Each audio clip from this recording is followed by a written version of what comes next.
Good evening, sirs, moms, ladies and gentlemen. This is I, Daniel Kennedy, from the KML Group, Wealth Dragon Coach. Let me just share this to a few places so I get maximum eyes on.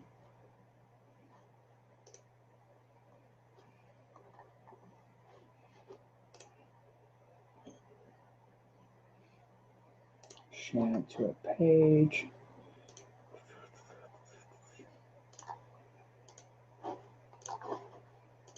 Oh, we've got someone joining me already.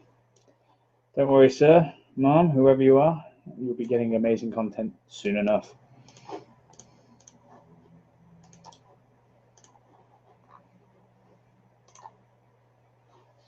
Charles, how are you? You've been with me for quite some time now, Charles, haven't you? I'm always seeing you pop up on the page. Are you getting involved in property yourself?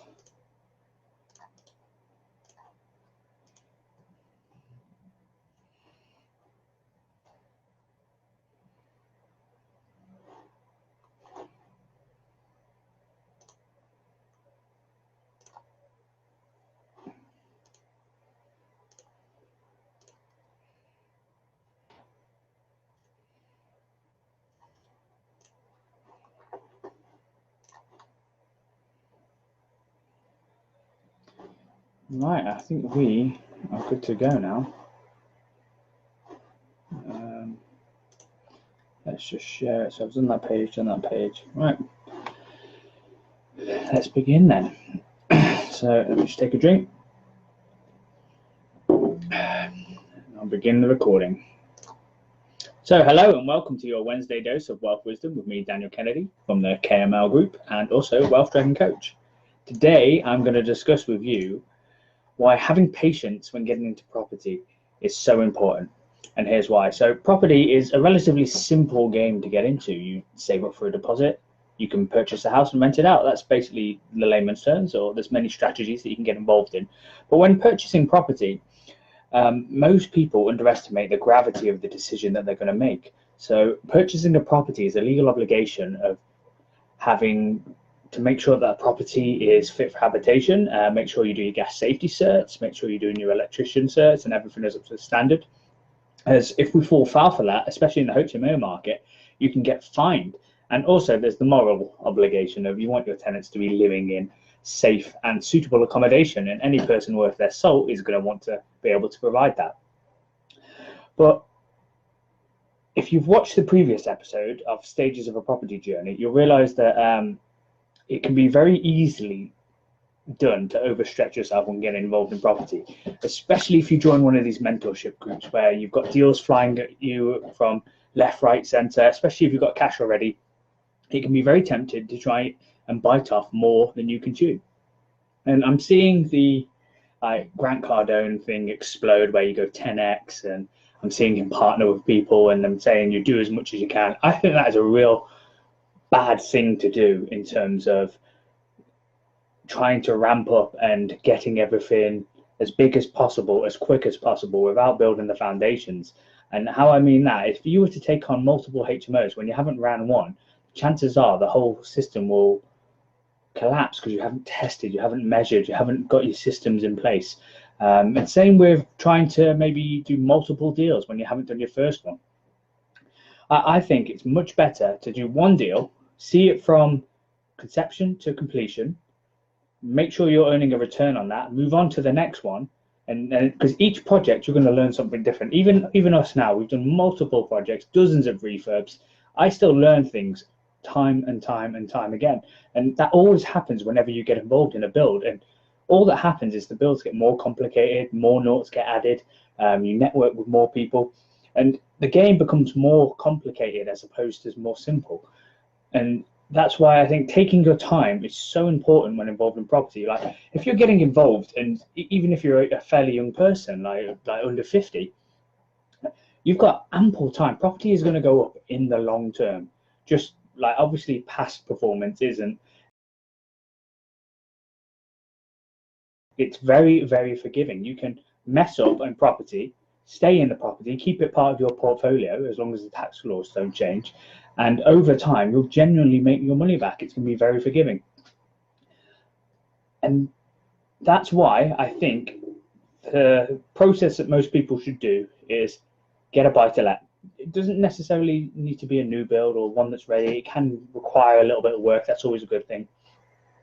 And get that rented out, do a bit of works to it, get it looking spick and span, and then perhaps take on a more complicated refurb. Don't go into HMO yet, because you don't want to, especially if you're still working a full-time job. It's HMO is not necessarily the route to go down if you want to have lots of free time, for example. So you need to be sure of your strategy.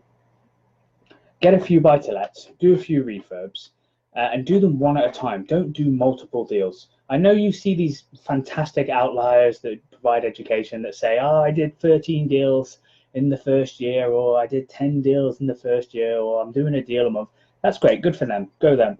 And I'm not saying that it's not possible, but the general rule of thumb, if you haven't been involved in the industry or don't have a lot of experience within the industry, and you're not part of a mentorship group, I really can't talk enough about the positives of being within a mentorship group, because just yesterday I learned of somebody who was purchasing a property, trying to turn it into a HMO on a buy-to-let mortgage. Couldn't do it because, rightly so, the HMO mortgage provider wanted the license. The buyer couldn't provide the license, so that in turn meant the deal fell through because of that this person wasn't educated. So make sure you're in education, for one, but if you're not, don't overextend yourself, because if you mess up and, for example, you purchase a property on the wrong mortgage product, turn it into a HMO, there's no exit from that.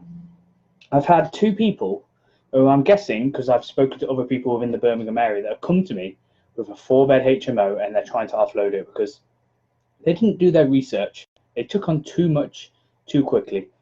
They thought they could do a HMO refurb with a couple of £1,000, when in reality you're looking at about 10 grand a room, plus about 15k for all the electrics, fire alarm, etc. And now they're stuck. Their property journey's over because they're on the wrong mortgage product. They've tried to turn it into a HMO. They've applied for a license when it isn't up to regs. So the council have informed their mortgage provider, they've recalled the loan. No one's going to purchase the property because the works that they've done, they've decreased the value, not increased it. So unfortunately for those two gentlemen, who there's no helping them. I'm just having to stand on the sideline and watch it fold, because no investor in their right mind is going to invest money to put it right, and then perhaps the lease option having to pay over the market value, because that's what they've done. So that's why it's not sexy, it's not particularly great returns, but if you're thinking to build a long-term property business, going slow and steady, there's nothing wrong with that. If it takes you a first year, 2 years to do your first deal, that is completely fine. Don't bother comparing yourself to somebody who's doing a deal a day or whatever they say they are, because in reality, you need a whole huge structure around you, and you need to build that from the ground up, in terms of having a solicitor in-house, maybe making sure you've got plenty of finance available, your list of investors, and it's a lot of work, and you're not going to be able to do that from day one. There are some people who have tested and measured, and they're the outliers, and that's fine, great, go them. But for Joe Blogs, and I'm talking about me and you and most of us, doing it slow and steady is much better, and learning by testing and measuring over a long period of time will mean we have a more robust property journey, a more robust property business that is going to maybe withstand the cycle, because we're at the top of the cycle now and perhaps we're heading down. Oh, I've got a lot of comments here. Let's have a look.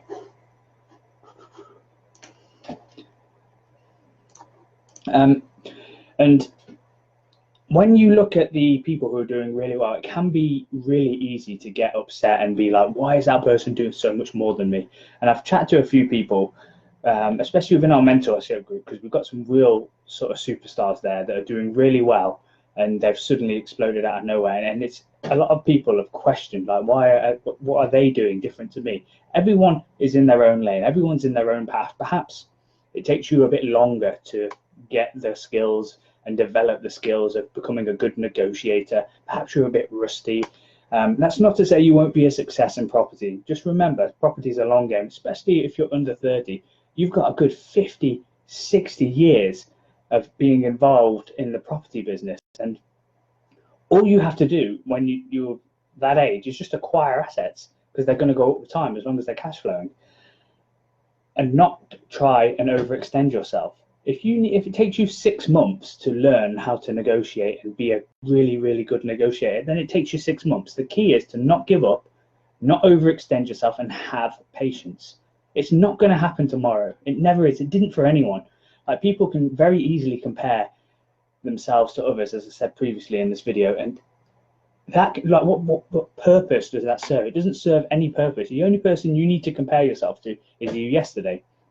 So I recommend you have small goals. You need to become the person that is, like, if you're not the person now, you need to take steps to becoming that person, whether that being a good negotiator, whether that being good at raising finance, whether that be good at doing building work and keeping refurbs down. Find out what your skill is, leverage on that. If you're not going to be a good negotiator, find somebody who is and maybe purchase their deals from them as a sourcer. But the key thing is, I'm trying to get with this video, is don't overextend yourself. I've come into contact with 3 people now in the last week who's, one is going to recover because he's a very, very capable gentleman. He's just lost a deal, lost the money, and more importantly, lost time. And time is the most precious thing that we have. But he's learned a lesson, which is fantastic. But the other 2, their journey's over. No lender's going to look at them again for what they've done. They've bought a property on the wrong mortgage product, been advised by a mentorship group, so you have to make sure you pick the right one, that this is a viable deal. And they've paid for those deals as well. So the money in and money out, the return is like 4% if it was done properly, and it hasn't been done properly. And because they rushed, because they didn't do due diligence, because they didn't get educated, I don't know how they're going to recover from it. They're stuck to rents and lease options, unless they can raise money to buy cash. But that is very unlikely when they haven't built previous credibility up. Excuse me.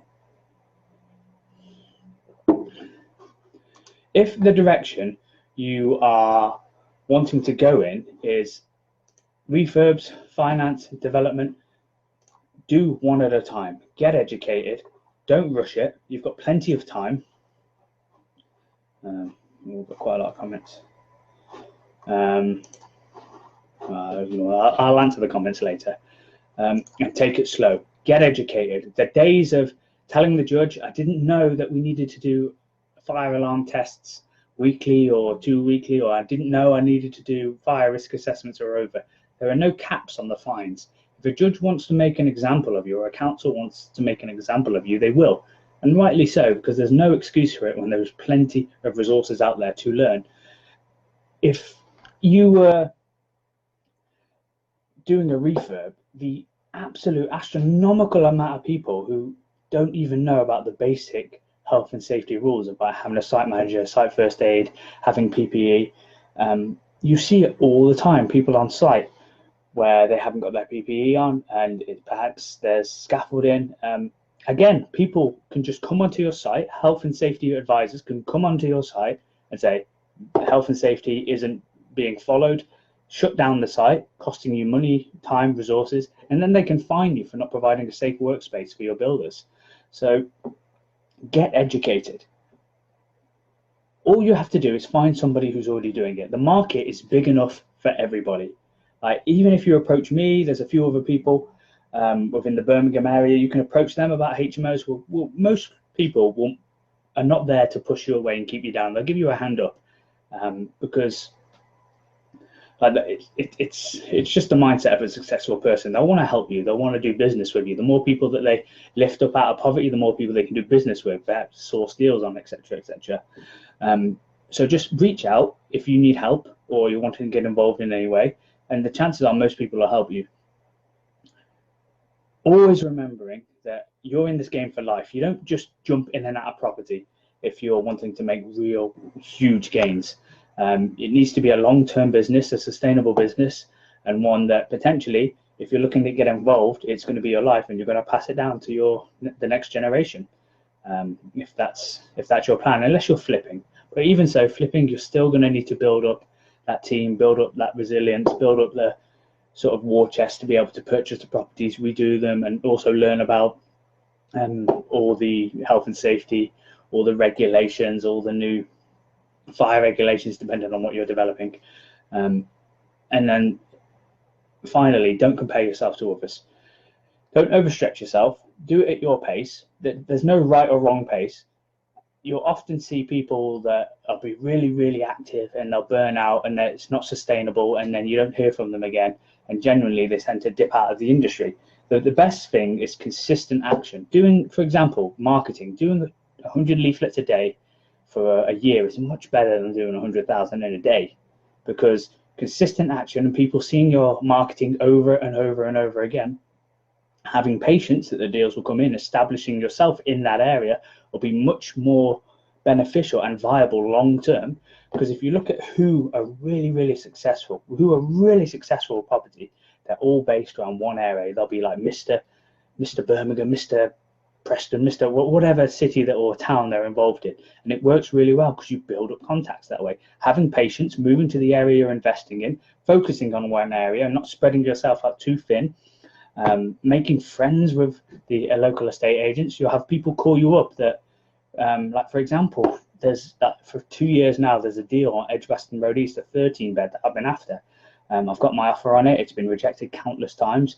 The estate agent called me up to say there's a problem with the sale and the chances are it's probably going to fall through. So I'm just letting you know because I know you want this deal, and the offer is way above of what I'm willing to pay, but my money's there, ready, waiting to go, and it'll be a cracking deal if it kicks off. Like, I wouldn't get that if I moved to a new area. If I was really impatient and I didn't take the time to build the relationships up within my area, I wouldn't get those type of calls. And so that's why I think patience is the #1 priority when involved in property. Jumping in before you're ready, although you'll see loads of posts saying just do it, take action. No, bullcrap. Don't do that. Get educated first. Make sure you've got a good foundation and take steps tentatively. Make sure you've got a team around you to support you and that you don't take on too much. If you're wanting to know more about property or get involved in the Birmingham area, we've got a Facebook group and there's plenty of questions being asked and answered about my local area, which is Birmingham. And I'd also be happy to answer any questions if you were to reach out. If you're looking for training or any type of mentorship, there are loads of people out there, but make sure you do your due diligence, because there are people that have been burnt by absolute charlatans, and there are enough good people out there who will be able to tell you and educate you to get involved in property in the correct way. I'm going to head off now because I need to deliver a bed. Thank you for your time this Wednesday. If you want to follow the previous episodes, the links are in the description, and any questions, let me know. Take care.